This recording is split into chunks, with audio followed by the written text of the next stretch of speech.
Hi fantasy managers, welcome to FPL Team Talk. So in this video we're going to have a look at fixtures and those fixture swings in the early weeks of the new FPL season. It is the first video that we've released for the 22-23 season. We're aiming to do better than our 27k of rank finish last year. Just doesn't feel like last season has been and gone that long ago, and already we're waiting for those prices to be released. But in this video I'm not going to be talking about prices, I'm not going to be talking about position changes, who's going to be playing where. I'm not going to go into player specifics. That can come much later on. We've got 6-7 weeks till the deadline, so there's plenty of time to plan for that. There'll be plenty of drafts, new players to look at, promoted sides we'll do features on, and then when the season kicks off there'll be plenty of team reviews, watch list, transfer plans, team selection videos, all of that good stuff. So whether you're new to the channel, subscribe, hit that like button. If you already know what we're all about, let's jump into it.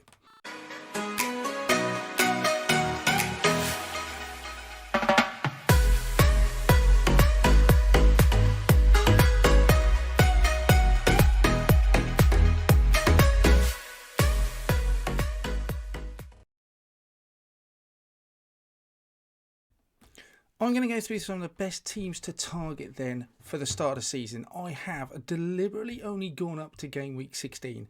The World Cup will start after that. The whole of the Premiership will be adjourned until Boxing Day, I believe, where game week 17 will then start us off again.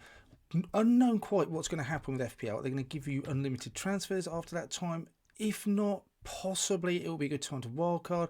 It's really going to depend, I suppose, on some of those players that will have been away. Maybe those featuring very deep in a tournament may then have a rest when coming back. Really hard to plan around this. I feel like you've almost got to have one eye on those teams in the World Cup. But how can you do that before the World Cup starts? Really difficult to plan around it. So I'm not looking beyond it, absolutely not. But I'm going to look at some of those fixture swings beforehand and which teams I'd like to target at the start. My whole transfer draft strategy isn't going to be based around this, but I think having a knowledge and understanding of which teams are likely to have good fixtures, just going to have back in my mind, will definitely help me. One of the things as well is that the fixture difficult ratings is not out yet for FPL. I would sometimes wonder about those FDR ratings as it is. I've used the same standard colours as the FPL site just for ease and for clarity and consistency. I've classed some of them. I've classed Chelsea as if you like, a light red, not the dark red. Man City and Liverpool, away or home, will be the dark red. Newly promoted side will be easiest. I would put them as green to team target.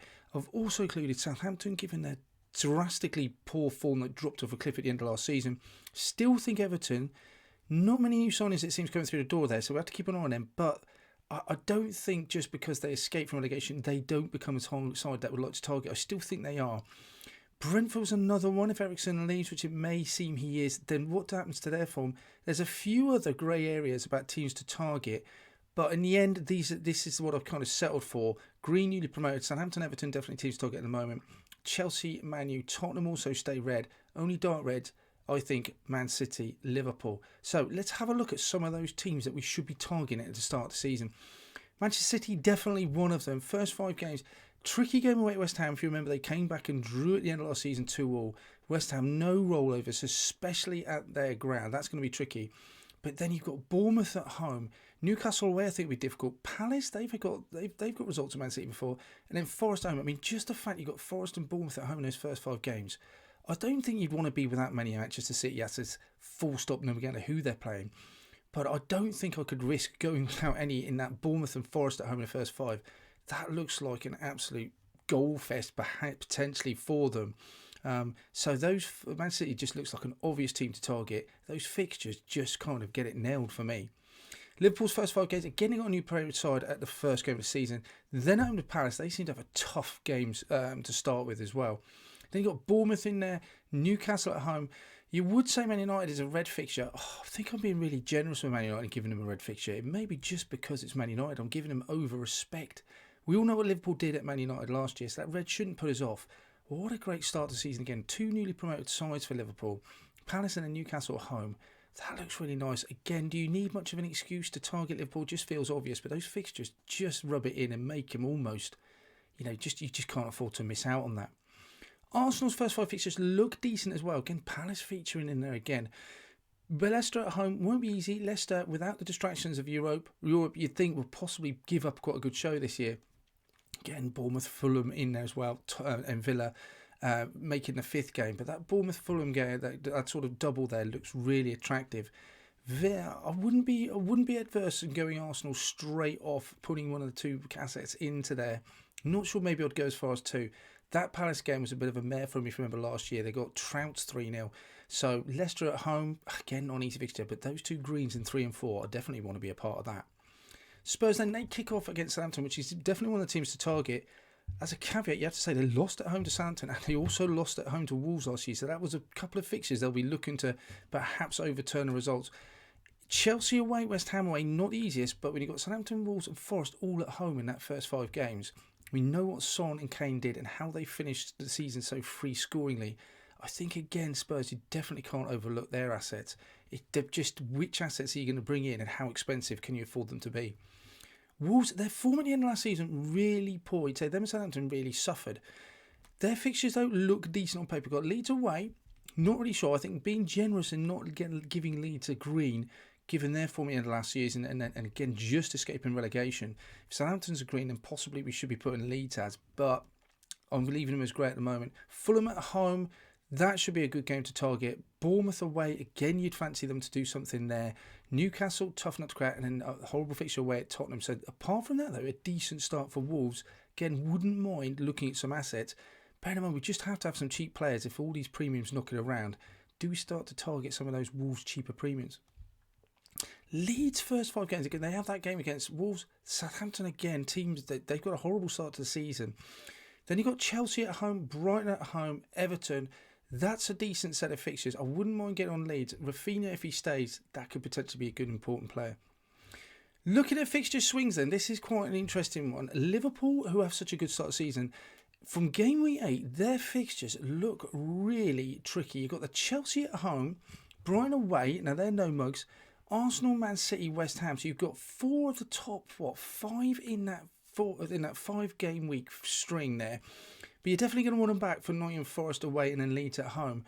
But that 5 games, what do you do then? We're going to have a decision to make. Do you carry some of those players through, or do you offload them and look at different options? Something that's going to be in the back of the mind, just having to think about. Not anything I'm going to plan solidly at the moment, but I'm definitely going to be aware in the back of my mind that those Liverpool fixtures look difficult from game week 8.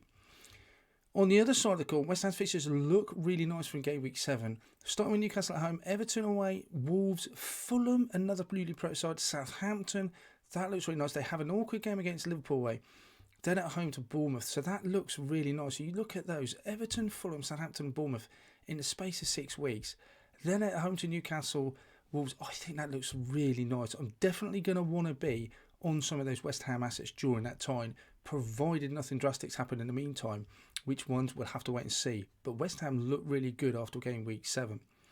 Same thing for Villa. They got Southampton. Then they've got Leeds. Decent couple of fixtures for them from game week 8 up until 14. So they've got a nice string of fixtures. Forest, Fulham as well. Brentford at home. All decent fixtures. Chelsea's the only one. I'd be happy to carry them through, though. If I'm playing away at Forest, away at Fulham. Chelsea in the middle doesn't scare me at all. Again, which assets will you go for? But Villa and West Ham look really nice. Brentford fixture swing, they have one from 3 to 7, so they're quite interesting. Fulham away, Everton at home, 2 green fixtures, looks nice. I think Palace is quite a tricky one, but Leeds at home after that, and then Southampton. Wow, that looks like a lovely set of fixtures. Arsenal at home, again, we know what they did last year, and then Bournemouth away. Look at that, 4 greens in the space of 7 weeks. Again, are we going to go for the likes of Bournemouth? Is that a trap again? You've got Tony as well. It's got to be really tempting, that 3 to 7 fixtures swing for Brentford. We're going to look at then the promoters' sides, Bournemouth and Forest, because they actually have some interesting fixture swing from game week 6, both of them. We are going to have to put some cheaper assets into our side in order to afford some of these high premiums that are now in the game. So if we can perhaps target some of these fixtures from Forest, they've got Bournemouth, Fulham, and then they've got a load of grey fixtures. Leeds away, Leicester will be difficult. Villa, Wolves, Brighton. What is interesting from a Forest perspective, you've got Leicester away, Villa away. Villa at home, Wolves away. That's 3 sort of Midlands derby in a row there. By game week 6, we might have an idea who's playing for Forest, what assets to go for. But those fixtures definitely look attractive. Just how well will Forest be playing at that time? Looking on the side of the coin then, if we have a look at Bournemouth's fixture swing, same period of time, they obviously have that reverse fixture against Nottingham Forest, which is quite nice. Brighton at home, South Coast derby, they have a couple in this little run. Newcastle away, Brentford at home, Leicester, then they have the Fulham, and they end this little run with Southampton at home. They'll be up for that one. Again, 3 greens. A lot of cheap options will be available in this Bournemouth set of runs. Again, if we can get some of these cheap enabler players that can be playing for Bournemouth, pick us up some points, just allow us to get some more expensive players from game week 6, that looks really nice. So here we got some of those fixtures to target. There are other little strings of fixtures, and I'm not going to go through them all. All these clubs do have sort of little runs. These are the main ones that I picked out. I just want to have in the back of the mind. I'm not going to be sort of absolutely using this as the be all and end all, because at the end of the day, we don't know how sides are going to start. Forest may start on fire, Bournemouth may be brilliant, Villa might drop a cliff, we just don't know. So lots will change, new signings, all of that good stuff will happen. But I just want in the back of my mind, this is how it's panning out, where the fixture swings are going to go. I know Liverpool are going to have a horrible one come game week 8. I also know that they've got a good start to the season. I know Forest run, and so is Bournemouth is going to be decent, so I can jump on enablers and look at them there. But this is just the start of planning up until game week 16, because we know after that the World Cup is going to start.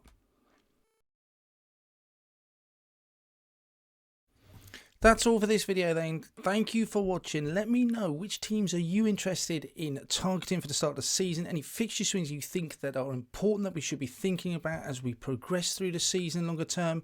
In the meantime, don't forget to hit that like button. Any comments below, we'll get back to you. Don't forget to subscribe, and we'll be back at you with some more great content soon.